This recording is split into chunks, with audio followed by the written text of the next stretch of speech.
Female ஸ்டாஃப்கிட்ட வந்து தப்பாக பேசுறது, அவங்கள வந்து ரூம் போட கூப்பிடுறது, இப்படி நிறைய பிரச்சனைகள் நடக்குதுண்ணா. அனைவருக்கும் வணக்கம். மன்னார் வைத்தியசாலையில என்ன நடக்குது என்பதே மிகப்பெரிய ஒரு கேள்விக்குறியாகவும் ஒரு அச்சமாகவும் ஒரு விரக்தியும் இந்த மன்னார் வைத்தியசாலை மீது மக்களுக்கு நம்பிக்கை இல்லாத தன்மை உருவாகி இருக்கிறது என்பதுதான் யதார்த்தமான உண்மை. அடுத்தடுத்து மன்னார் வைத்தியசாலையில் இடம்பெறுகின்ற மருத்துவ கொலைகளாக இருக்கலாம், அல்லது மன்னார் வைத்தியசாலையில் இடம்பெறுகின்ற மோசடிகளாக இருக்கலாம். இவைகளை கடந்து இன்றைய தினம் எனக்கு ஒரு தொலைபேசி அழைப்பு வந்தது. நிறைய ஆதாரங்கள் என்கிட்ட மன்னார் வைத்தியசாலை தொடர்பில் ஆதாரங்களோடு இருக்கிறது. இப்ப இந்த குரல் பதிவு கேளுங்க. அங்க வேலை செய்யற ஒரு சகோதரி எனக்கு கால் பண்ணி தனக்கு நடந்த இந்த ஒரு படுகேவலமான செயல், ஒரு வைத்தியசாலையில வேலை செய்யற தந்த ஸ்டாஃப்ஸையே தந்த ஊழியர்களையே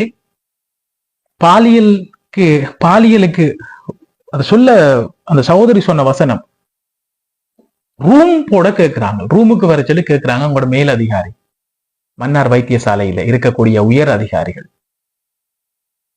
அந்த சகோதரி தான் ஏதாவது தவறான முடிவை எடுக்க போவதாக எனக்கு வந்த தொலைபேசி அழைப்புல அவங்க சொல்லி இருக்கிறாங்க. அவங்க சொல்லுகின்ற இந்த கருத்தை தயவு செய்து முழுமையா கேளுங்க. தயவு செய்து இதை முழுமையா கேளுங்க. தயவு செய்து கேளுங்க. இதோ அந்த சகோதரி சொன்ன விஷயம், எனக்கு தொலைபேசி அழைப்படுத்த எனக்கு சொன்ன விஷயம் மக்களின் கவனத்திற்கு. மன்னார் வைத்தியசாலையின் நிலைமையை பாருங்க. வணக்கம் அண்ணா, நான் மன்னார் ஹாஸ்பிட்டலில் வேலை செய்கிற ஸ்டாஃப் ஒரு ஆள் பேசுகிறேன். என்னன்னு சொன்னால், மன்னார் ஹாஸ்பிட்டலில் நிறைய இஷ்யூஸ் நடந்து கொண்டு இருக்குது அண்ணா. அதை வந்து வெளியே சொல்ல முடியாத நிலைமையில் நாங்கள் நிறைய பிரச்சனைகளை ஃபேஸ் பண்ணி கொண்டு இருக்கிறோம் அண்ணா. குறிப்பாக ஃபீமேல் ஸ்டாஃப் தந்து அண்ணா நிறைய பிரச்சனைகள் நடக்குது. என்னன்னு சொன்னால், டாக்டர் அவரும் அந்த வீடியோவில் பார்த்துருப்பீங்க, ஒரு ஷார்ட்ஸோட நின்று அவரும் வந்து நிறைய ஃபீமேல் ஸ்டாஃப்கிட்ட வந்து தப்பாக பேசுகிறது, அவங்கள வந்து ரூம் போட கூப்பிடுறது, இப்படி நிறைய பிரச்சனைகள் நடக்குதுண்ணா. அவர் ஆசைக்கு ஒத்துழைச்சி போகிறவங்களுக்காக அவர் வந்து நிறைய ஃபேவரான விஷயங்களை செய்து கொண்டிருக்கிறார். அதே மாதிரி அவர் ஆசைக்கு இணங்கி போகாட்டி அந்த ஸ்டாஃபை வச்சு நிறைய அவர் வந்து பழி வாங்குற விதத்தில் நிறைய அவங்களே கோனர் பண்ணி நிறைய விஷயங்கள் நடந்து கொண்டிருக்கணும். நானும் அதில் பாதிக்கப்பட்ட ஒரு ஆள் தானண்ணா. எனக்கு தெரிஞ்சே ஒரு 10 பேருக்கு கிட்ட அவங்களால பாதிக்கப்பட்டிருக்கிறோம்னா.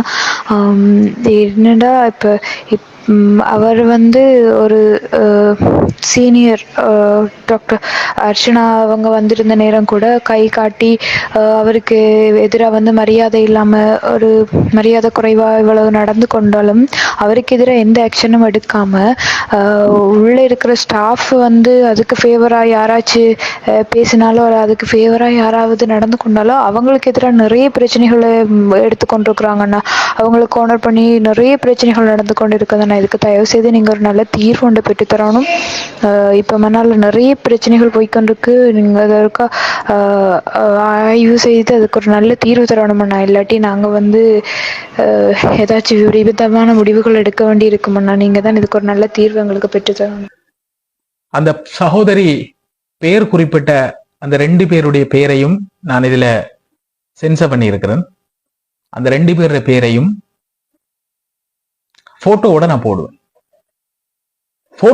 போடுவேன். சரிதானே?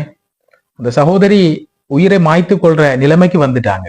அந்த அளவு மன அழுத்தம். அந்த சகோதரி எனக்கு போன் பண்ண ஹிஸ்டரி, அவங்க என்னிட்ட சொன்ன கருத்து எல்லாம் என்னட்ட ஆதாரமா இருக்குது. முழுமையான அவங்க காய்ச்ச சகல விஷயங்களும் என்னட்ட ஆதாரமா இருக்குது. இதை உரிய மட்டங்களுக்கு, நான் உயர் மட்டங்களுக்கு கொண்டு சென்றவங்களுக்கான நீதிக்காக நான் பாடுபடுவேன். எனக்கு பின்னாலேயும் என்னுடைய அமைச்சர்கிட்டையும் என்னுடைய பார்லமெண்ட் உறுப்பினரிடம் இந்த விஷயத்தை நான் கொண்டு செல்வேன். மன்னால இருக்கக்கூடிய அந்த அரசியல்வாதிகள் அல்ல சட்டத்தரணிகள், நீங்க இந்த பிழையானவர்களுக்கு சோரம் போவதை தயவு செய்து நிறுத்திக் கொள்ளுங்க பிளீஸ். இன்னைக்கு நான் ஒன்றுமே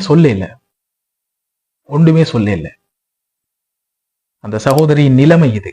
இன்றைக்கு மன்னாரினுடைய நிலைமை இது. முழு மன்னாரும் வெட்கி தலைகுனிய வேண்டிய நிலைமையா இருக்கிற இந்த மன்னார் வைத்தியசாலையினுடைய கேவலமான செயற்பாடுகளா